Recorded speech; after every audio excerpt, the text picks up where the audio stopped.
जय श्री राम दोस्तों, सभी को प्यार भरा नमस्कार। सभी सुखी रहें, सभी धनवान बने रहें। भगवान श्री राम से हमेशा आपकी यही प्रार्थना करते हैं। आज की हस्तरेखा ज्ञान विज्ञान में आपका स्वागत है। दोस्तों, बड़ी ही महत्वपूर्ण जानकारियां लेकर आता हूं। आज भी एक बड़ी महत्वपूर्ण जानकारी है। दोस्तों, मैंने कितनी ही वीडियो में बताया है कि दोनों हाथों का ही विश्लेषण करना चाहिए। केवल एक हाथ का विश्लेषण करने से कोई फलादेश नहीं बनता। मैंने 2-3 दिन पहले एक ऐसे नौजवान का हाथ देखा है जो उम्र की अभी दहलीज पर ही है। लगभग आयु होगी 18 साल के आसपास। तो मैंने जब उसका हाथों का विश्लेषण किया, सबसे पहले मैंने उसका लेफ्ट हैंड देखा। तो लेफ्ट हैंड में और राइट हैंड में क्या क्या परिवर्तन नजर आए। लेफ्ट हैंड देखते ही मैंने बोला कि आप बेटे धनाढ्य परिवार से हो, धनवान परिवार से हो, क्योंकि उनके जो है लेफ्ट हैंड में जो भाग्य रेखा थी, हमारी जो है भाग्य रेखा, ये स्पष्ट रूप से चंद्र पर्वत से निकली हुई थी और सीधी जो है करतल पार करते शनि पर्वत पर आ रही थी। ये हमारा चंद्र पर्वत का क्षेत्र है। यहां से भाग्य रेखा निकली हुई थी। इसके अलावा ये सभी चिन्ह हाथ में मौजूद थे जो एक धनवान परिवार के बच्चे में होते हैं, जो धनवान हाथों में होते हैं। अनेक और भी चिन्ह ऐसे थे।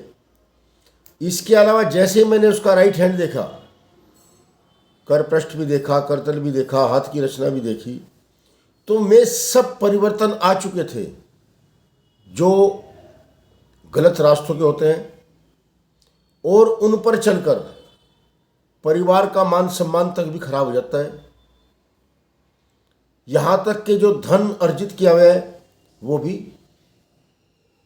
नष्ट हो जाता है, क्योंकि बहुत कुछ आधार माता पिता की संतान के ऊपर निर्भर होता है। माता पिता ने धन अर्जन किया, इकट्ठा किया, बच्चे कामयाब होंगे, बच्चे सही लाइन पर चलेंगे, और बच्चों ने बजाय कामयाब होने के वो धन दूसरे रास्तों पर लगा दिया। तो क्या क्या भेद थे हाथ में, क्या क्या थे, क्योंकि जातक को तो सब बात नहीं बताई जाती, नहीं मैं भेद खोलता किसका हाथ देखा है, परंतु सावधान करने के लिए मेरी वीडियो होती है। यदि इस प्रकार के किसी पर लक्षण दिखाई दें तो समझ लेना चाहिए कि मान सम्मान, यश, कीर्ति, धन सबको ही जो है नष्ट कर देगा। तो राइट हैंड में जो परिवर्तन आए, क्या क्या है। हृदय रेखा, जो हृदय रेखा थी वो खंड खंड होती हुई, ये खंड खंड रेखाएं होती हैं दोस्तों, मैं पहले बता था, इनको खंड खंड रेखा कहा जाता है। खंड खंड के साथ साथ श्रृंखलाकार, इसमें श्रृंखलाकार बन जाते हैं। इसको श्रृंखलाकार कहा जाता है। जैसे कि ये हृदय रेखा थी, ये खंड खंड होती हुई ऐसे, और साथ में श्रृंखलाकार होती, जैसे श्रृंखलाकार होती है ऐसे, ये इसको श्रृंखलाकार कहते हैं। तो इससे यह साबित होता है कि जातक अपने मन में, अपने हृदय में, अपने दिल में जो बात आएगी उसी के अनुसार चलेगा और सही नहीं चलेगा। दिल अपनी मर्जी चलाएगा और इस दिल के कारण, अपने मन के और दिल के कारण विवाह रेखा, एक विवाह रेखा अपने उद्गम स्थान से चली और ये अंदर निकल गई। अपने उद्गम स्थान से अंदर निकल गई। अंदर का मतलब ये होता है कि जातक, माँ बाप ने अपनी मर्जी से शादी की और उसमें बाधाएं पड़ गई, क्योंकि अंदर चलते सार जैसे अंदर चली तो इसमें खड़ी रेखा हो गई। खड़ी रेखा का मतलब है कि परिवार द्वारा समाज द्वारा या कैसे न कैसे उसमें एक बड़ी विघ्न बाधा पड़ी और उसमें कोई न कोई बड़ी बाधा पड़ी है और डाइवोर्स तक के ऐसे लक्षण बन जाते हैं यदि फिर आगे चलकर यह रेखा आगे जीवन रेखा तक आ जाए। पर ये जीवन रेखा तक नहीं थी, हृदय रेखा से अंदर की ओर आकर रुक गई और एक खड़ी रेखा इसमें थी। इसके अलावा एक और विवाह रेखा और उस विवाह रेखा के साथ साथ ये हमारा गुरु पर्वत होता है, गुरु पर्वत पर क्रॉस का निशान। इससे ये साबित होता है कि जातक प्रेम विवाह के चक्कर में, दूसरे प्रेम विवाह के चक्कर में था, जिस कारण वो बाधा पड़ी।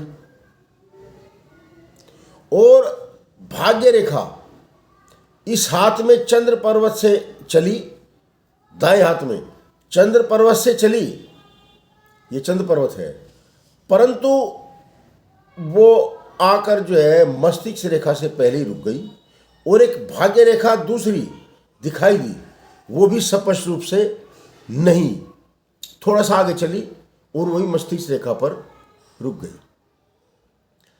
तो इससे ये महसूस होता है कि जातक ने अपने मस्तिष्क से, अपने दिमाग से जो है पैसे का दुरुपयोग किया, पैसे का नुकसान किया और अनेकों प्रकार की इससे आर्थिक कठिनाइयों का सामना भी परिवार को करना पड़ेगा। इसके अलावा और क्या गुण दिखाई दे रहे थे? जीवन रेखा बाएं हाथ में सुस्पष्ट थी और दाहिने हाथ में अपने उद्गम स्थान से चलकर रास्ते में कई जगह खंडित हुई।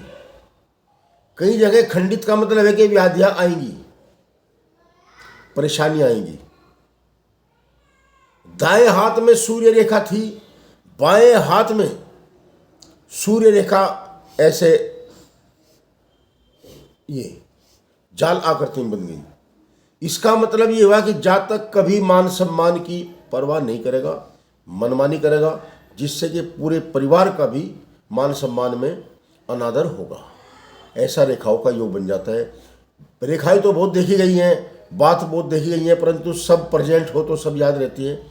तो दोस्तों कहने का मतलब ये है, सभी परिवर्तन अपने हाथ में है और सब कुछ जानते हुए समझा और बता भी नहीं जा सकता, क्योंकि मैंने बताया था पहले भी कि भावनाओं का भी ख्याल करना पड़ता है। कुछ इशारे होते हैं जातक को बता दिए जाते हैं, कोई उन पर ध्यान दे तो ठीक है, ना ध्यान दे तो ठीक है, उनकी मर्जी है। हाथों का विश्लेषण करना बड़ी सावधानी से जरूरी है और ये सब परिवर्तन आते हैं दोस्तों, केवल ये परिवर्तन उपाय से, ध्यान से, ज्ञान से, दान से और कुछ भौतिक उपाय से दूर हो सकते हैं। अन्यथा भगवान श्री राम को भी जो है भुगतने पड़े थे जो विधान में थे। आम इंसान की तो क्या हैसियत है। दोस्तों वीडियो लंबी बन जाती है। जय श्री राम। आज की वीडियो इतनी बनेगी।